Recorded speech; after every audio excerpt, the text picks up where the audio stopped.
بہت اہم سبق ہے، دھیان سے سنیے۔ پہلی ذی الحجہ سے لے کر 10 ذی الحجہ تک کے دن اور راتیں اس کی بہت بہت بہت بہت 4 مرتبہ کہتا ہوں فضیلتیں حدیث شریف میں آتی ہیں۔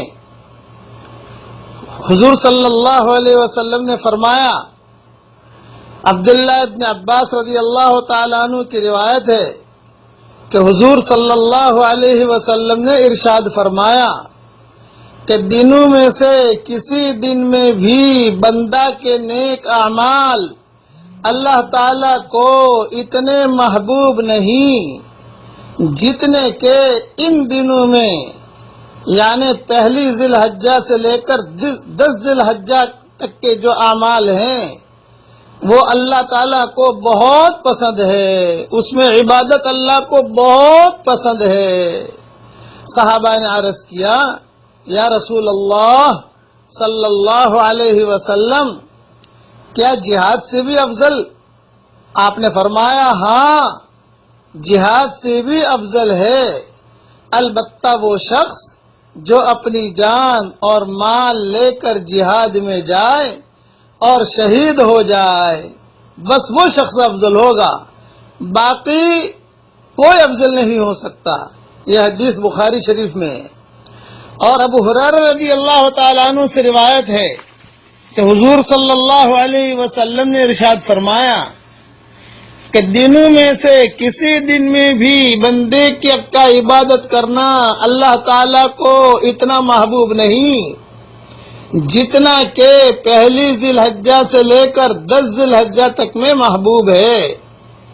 اور اس عشرے کے، دھیان سے سننا، اس عشرے کے ہر دن کا روزہ سال بھر کے روزوں کے برابر ہے، اور اس کی ہر رات کے نوافل شب قدر کے نوافل کے برابر ہے۔ یہ حدیث ابن ماجہ اور ترمذی میں ہے۔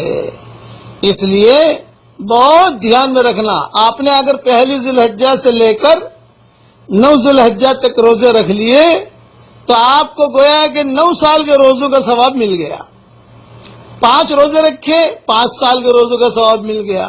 3 روزے رکھے، جتنے ہو سکے، یعنی ان دنوں میں پہلی ذی الحجہ جہاں چاند دکھائی دے خوب عبادت میں لگ جاؤ، خوب ادھر ادھر کی ساری باتیں چھوڑ دو، خوب عبادت میں لگو، خوب قرآن پڑھو، خوب ذکر کرو، خوب تلاوت کرو، خوب تہجد پڑھو، اور رات کو جب بھی عبادت، کوئی بھی عبادت کرو، شب قدر کے برابر ثواب ملے گا۔ یہ دونوں حدیث، پہلی حدیث بخاری شریف کی ہے، دوسری حدیث ابن ماجہ اور ترمذی کی ہے۔ اور ایک بات یاد رکھنا کہ 9 ذی الحجہ کا جو روزہ ہے، 9 ذی الحجہ عرفات والا دن جو ہوتا ہے، اس کا روزہ حضور صلی اللہ علیہ وسلم نے فرمایا، جس نے عرفہ کے دن یعنی 9 ذی الحجہ کا روزہ رکھا تو اس کے اگلے سال اور بعد والے 1 سال کے گناہ معاف کر دیے جاتے ہیں۔ ابن ماجہ میں یہ حدیث ہے۔ تو اب کتنا فائدہ ہو گیا؟ اچھا، اب ایک اشکال ہوتا ہے کہ صاحب یہاں عرفات کے میدان میں جب 9 ذی الحجہ ہوتی ہے تو ہندوستان میں، پاکستان میں، بنگلہ دیش میں کبھی کبھی 8 ذی الحجہ ہوتی ہے۔ کوئی گھبرانے کی بات نہیں بھائی، جہاں آدمی ہے وہاں کی 9 ذی الحجہ مراد ہوگی۔ اور میں تو ایک رائے یہ دیتا ہوں کہ 2 دن کے روزے رکھ لو یار، یہاں والوں کے اعتبار سے بھی روزہ رکھ لو، تمہارے وہاں والوں کے اعتبار سے بھی روزہ رکھ لو، تو روزے کا تو ثواب مل ہی جائے گا، اور جو ہے اگلے پچھلے گناہ معاف ہو ہی جائیں گے۔ یعنی آپ کو اختیار ہے، 2 نہیں رکھنے، 1 رکھنا ہے، تو ہر آدمی جہاں رہتا ہے وہاں کی 9 ذی الحجہ مراد ہوگی، یہ ذہن میں رکھنا۔ اور اگر دونوں جگہ کا آپ اگر یہ کر لیتے ہیں کہ بھی عرفات والا دن جو ہے یہاں حاجیوں کے لیے 9 ذی الحجہ ہے، اس اعتبار سے بھی روزہ رکھ لیا، اور آپ کے یہاں 9 ذی الحجہ آوے اس اعتبار سے بھی روزہ رکھ لو۔ خلاصہ کلام یہ ہے کہ پہلی ذی الحجہ سے خوب عبادت میں لگ جانا ہے۔ حاجیوں کو تو عبادت کرنی ہی کرنی ہے، لیکن جو حج میں نہیں آئے ان کے لیے بھی یہ ہے کہ خوب عبادت کے اندر لگیں، غفلت میں نہ لگیں۔ بکرے خرید رہے ہیں، یہ خرید رہے، ٹھیک ہے بکرا تو آ جائے گا، لیکن یہ کہ بھئی عبادت، رات کی عبادت شب قدر کے برابر ہے، یاد رکھنا۔ اور ایک دن کا روزہ 1 سال کے روزے کے برابر ہے. میں نے کئی لوگوں کو دیکھا وہ آ کر مجھے کہتے ہیں کہ مولوی صاحب جب سے یہ ہم نے حدیث سنی مولوی صاحب میرے تو 5 روزے رکھے 5 سال کے روزوں کے برابر مجھے تو ثواب مل گیا. کتنی بڑی فضیلت ہے. مرنے کے بعد ان نیکیوں کی قدر ہوگی. میں مدینہ منورہ سے سبق دے رہا ہوں. اللہ تعالی ہم سب کو ان راتوں کی اور ان دنوں کی قدر کرنے کی توفیق عطا فرمائے. چونکہ پہلی ذی الحجہ اب شروع ہی ہونے والی ہے کچھ دنوں میں، اس لیے خوب استقبال کریں ان 10 دنوں کا، خوب استقبال کریں. والفجر ولیال عشر، ان 10 راتوں کی تو اللہ نے قسم کھائی ہے، یاد رکھنا. یعنی والفجر ولیال عشر، ان 10 راتوں کی تو اللہ نے قسم کھائی ہے. کوئی اونچی راتیں ہیں، اس کے لیے اللہ قسم کھا رہا ہے.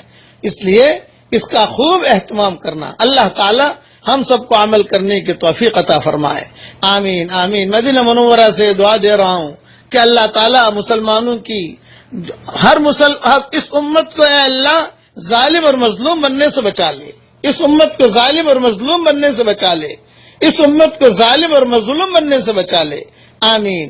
والسلام علیکم ورحمۃ اللہ وبرکاتہ. وآخر دعوانا ان الحمد للہ رب العالمین. اللهم صل على محمد وعلى آل محمد كما صليت على إبراهيم وعلى آل إبراهيم إنك حميد مجيد.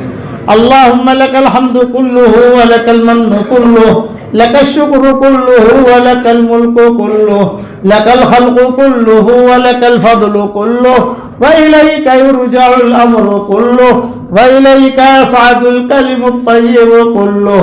اللهم لك الحمد بالإسلام لك الحمد بالإيمان لك الحمد بالقرآن لك الحمد حتى ترضى لك الحمد إذا رضيت لك الحمد بعد الرضا.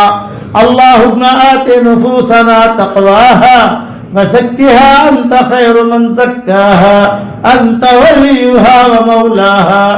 اللهم لا تردنا خائبين بل ردنا إلى ديننا ردا جميلا. اللهم مغفرتك أوسع من ذنوبنا ورحمتك أرجى عندنا من أعمالنا.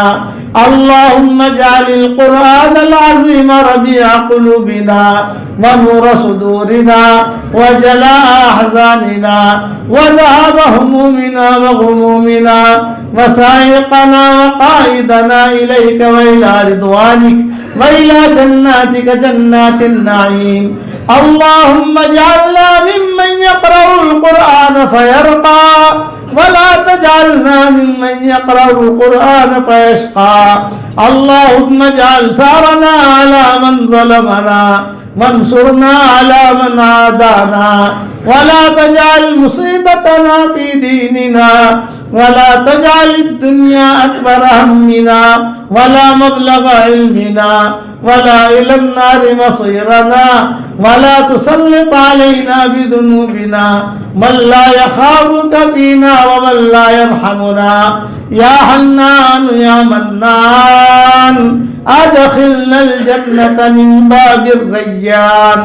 اللهم إنك قلت في كلامك وقولك الحق ادعوني يستجب لكم فدعوناك يا ذا الجلال والإكرام.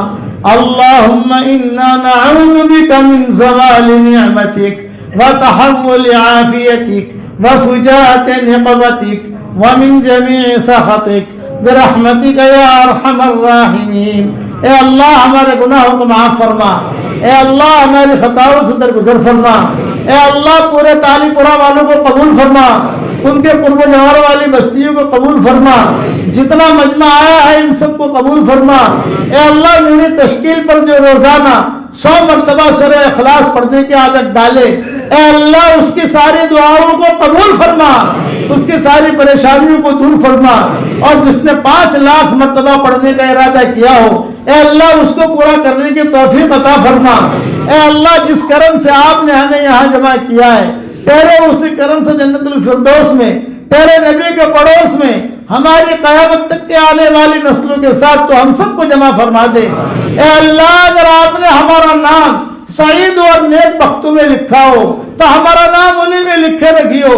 اور اگر آپ نے ہمارا نام شقی اور بدبختوں میں لکھا ہو تو ہمارا نام ان کی فہرست سے مٹا دینا اور نیک لوگوں کی فہرست میں ہمارا نام لکھ لینا۔